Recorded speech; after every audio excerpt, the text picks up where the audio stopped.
If you're sick and tired of straightening your frizzy hair, damaging it every single day, maybe you didn't know what else to do with it besides heat style. But now you want to start your curly wavy hair journey. You want to embrace the curls and the waves, fix the damage, bring out that definition. But you don't know where to start. Well, I'm going to share with you how I went from this damaged, dull, frizzy, thinning, on the verge of falling out hair to this gorgeous, defined, juicy, voluminous, all the good things hair. I'll go over the steps I did to kind of jumpstart my progress, the types of products I started with, what are the absolute essentials, and which ones are maybe optional for you, some tools and accessories, everything else you might need, while at the same time keeping it simple so that it's not very overwhelming.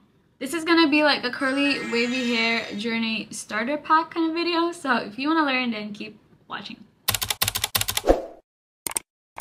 Before all that, just a quick story of my journey so you know where I'm starting out. I literally straightened my hair for about like 10 plus years, since I was in 6th grade. All kinds of straightening. I got perms, relaxing, rebonding. That's what they call it in the Philippines. That's where I grew up. I was teased a lot for having big, frizzy, messy, undefined hair. My classmates called me bruja, which translates to a witch, and that was when I was a kid. So also my whole family has like pin straight hair, like silky smooth straight commercial hair, literally.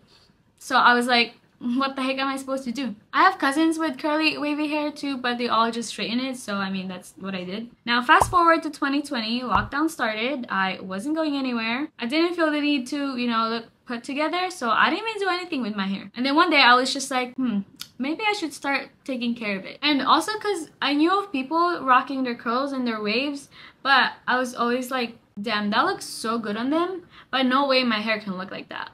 My hair is just like a big mess. It's not like theirs. But then I started watching YouTube videos on how to do everything and all that, like literally what you're doing right now. And now months and years later, this is where I'm at. My favorite one to learn from is Mains by Mel. She's amazing. She's a curly girl and a hairstylist herself. I owe a lot of my knowledge from her and obviously on my own experiences. So anyways, let's get started. Number one, I just want to get this out of the way. Stop heat styling your hair so often. If you were like me and you straighten your hair almost every single day, I'm gonna need you to stop. We all know that causes damage to our hair, and if you're trying to make it healthy but you're still heat styling it so often, then you're just gonna keep going back and forth and you're not gonna make significant progress, especially if your hair is already like damaged enough. If you really can't help it, at least reduce the number of times you're doing it. You can ease it in, maybe do it once a week, once a month, and so on. And always remember to use a heat protectant, very important. I'm gonna link all the ones I love in the description below. Once you get your hair into a healthier state, then you can play around with heat styling after. Number two, you're gonna get a haircut. Why? Because if you've been heat styling for a very long time, chances are your ends are damaged the most. And it's always easier to cut the damage rather than try to really repair it, especially if you have split ends too. You might have heard of people getting a really big cut to get rid of a lot of the damage, which is great. And I guess it kind of has that restart feeling to it too. I feel like it helps with the overall perspective of like change and the excitement and the feeling of like, yes, I'm gonna do this. I'm gonna start my curly wavy hair journey. I'm gonna stick to it, and I'm gonna have beautiful curls and waves, and it's like a new hair who dis vibe. You know what I mean? Okay, maybe that's a little bit of a stretch, but that will definitely help.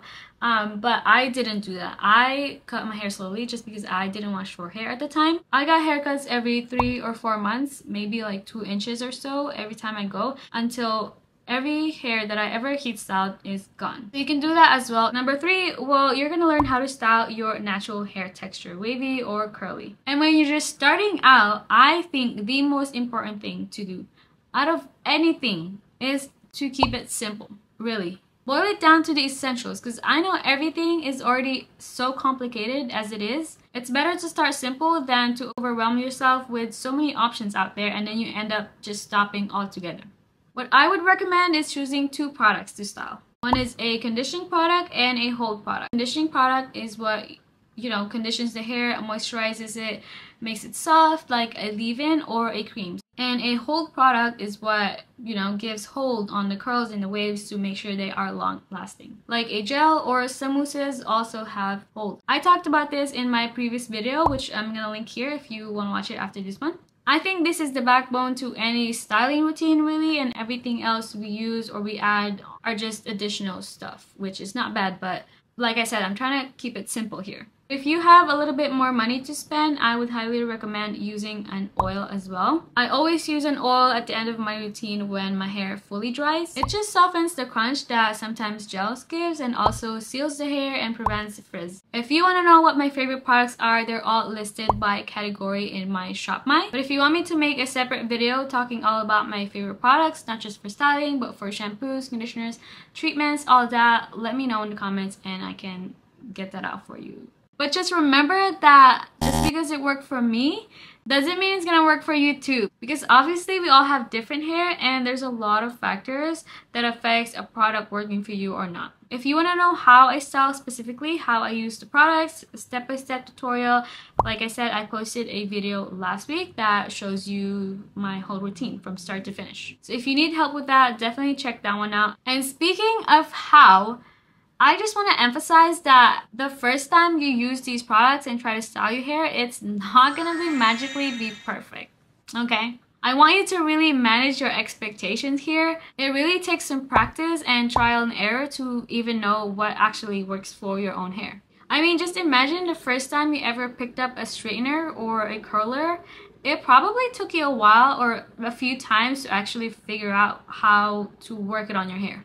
It's the same thing here, so just remember to be patient and trust the process. Let me show you some real life examples. This was the first time I ever got decent results, and this was in July 2020. And I started in April, so that's about like 3 months. Here are some pictures my followers on Instagram have sent me. I really want to show you a lot of examples so that maybe you can relate to them and also get inspired on what your hair can look like in the progress. And by the way, another tip, I highly recommend taking pictures of your hair and just documenting the progress, even if you're not posting it anywhere and even if it's like a bad hair day. That way you can look back on it and actually see the progress for yourself. I actually regret not taking a lot of pictures when I first started because now I only have like a few pictures. Now let's get into other essential products you might need. Starting in the shower, I recommend having 2 different types of shampoos. One for regular use and one for clarifying. Let me explain. One shampoo you use regularly, safe for even everyday use if you like washing your hair every day. It's not too stripping, too drying, and too harsh for a regular use. You might see on the shampoo bottles the words gentle, mild, everyday, usually sulfate-free, things like that. Now, a clarifying shampoo is more of a deeply cleansing shampoo. The ones that removes buildup, hard water, they're stronger than regular shampoos, which is why it's not really ideal to use it regularly. Some keywords on the shampoo bottles are like clarifying, exfoliating, chelating, things like that. I would use this every 3 to 4 weeks depending on how dirty my hair feels or my scalp. It's really important to clarify because we're gonna be using styling products often and washing our hair less, so there's more chances of buildup. And even if we're not using any styling products, there's things like hard water that can build up on our hair if you live in an area that has hard water like me. And that buildup might cause everything that we put on our hair to simply not work because it's literally like blocking it. It's gonna block the styling products, the conditioners, the treatments, literally everything. Now, to save you some money, if you already have a shampoo with sulfates right now, you can probably use that to clarify if you feel like you get a really good cleanse out of it. That way you only have to get a sulfate-free shampoo. So you can use your sulfate one to clarify and your sulfate-free one to use as your regular shampoo. Now let's get into conditioners. You might get away with just using a regular conditioner, but I would say if your hair is super duper ultra mega damaged and dry, you might benefit from a deep conditioner or a hair mask. It's basically just a more nourishing conditioner. What you need to look for in conditioners is something that makes your hair soft, gives lift for easier detangling, things like that. Now for some treatments. This may be optional for you. Again, depends if your hair is super damaged and if you actually need it. Like if your hair is bleached or you know, severely heat damaged, if your hair is thinning out from it, I would highly recommend a treatment. These are the type of products that will strengthen your hair and repair it to a certain degree. And it will make your journey to healthier hair faster. I know it did for me. Like, I literally see a difference whenever I use bond repairing products. I used Olaplex number 3 when I started. I mean, you can't go wrong with the OG of bond repairing. I used it every 2 to 4 weeks and I finished like maybe 3 or 4 bottles of it. But right now I'm finishing up my other treatments. I have the Curl Bond Curl K18 Leave-In Hair Mask, which is my favorite at the moment. If you're you're looking for something more affordable, the Twist Strengthen the Bond is great. Okay, I know that's a lot, especially if you're only used to using a shampoo and conditioner and that's it. That was me. What I would recommend is to start slowly. Buy products at a time, not all at once, and don't buy every single product you see on Instagram. I slowly incorporated more things and more steps into my routine, and as I get used to it, I would just keep adding more if I want to or if I feel like I need to. And I feel like that really prevented me from getting overwhelmed. Also, another trick I love is getting multi-purpose products. It will save you time and money. These are some of the ones that I love. This one from Curlsmith you can use as a regular conditioner, a deep conditioner, and a leave-in conditioner. And the K18 leave-in hair mask, so you skip conditioner. It's a hair mask, so it's basically the same as a deep conditioner, and you leave it in. So it's basically a leave-in conditioner, and it's a bond repairing product. This one from Twist I mentioned earlier, it's a deep conditioner and a bond repairing treatment. This one from Eva NYC, it's a heat protectant and an oil at the same time, and it smells so delicious. Now let's get into some tools and accessories. These are all definitely optional, but I think it's worth mentioning because it does help a lot. Starting with brushes. Yes, you can just detangle and style with your hands, but it's just so much easier with a brush. Detangling is faster and distributing styling products are so much easier. If you don't already have one and you're looking for a good brush, I would recommend getting this one. It's from Tangle Teaser. It's very versatile because you can use it to detangle and style. What I look for in detangling brushes is when it has flexible bristles that wouldn't cause extra tugging and breakage. And for styling, I like using a brush that provides tension. And I feel like this brush is definitely in that middle ground. It's not too flexible, it still gives that tension factor while at the same time still easy to detangle with. But if you already have a brush that you think can work, definitely just use that. I posted this reel a few months ago showing you how you can make different types of brushes work for, you know, brush styling with tension. What I would stay away from though is brown brushes like this. We all got this stuck on our head at one point. It's just not good for our hair.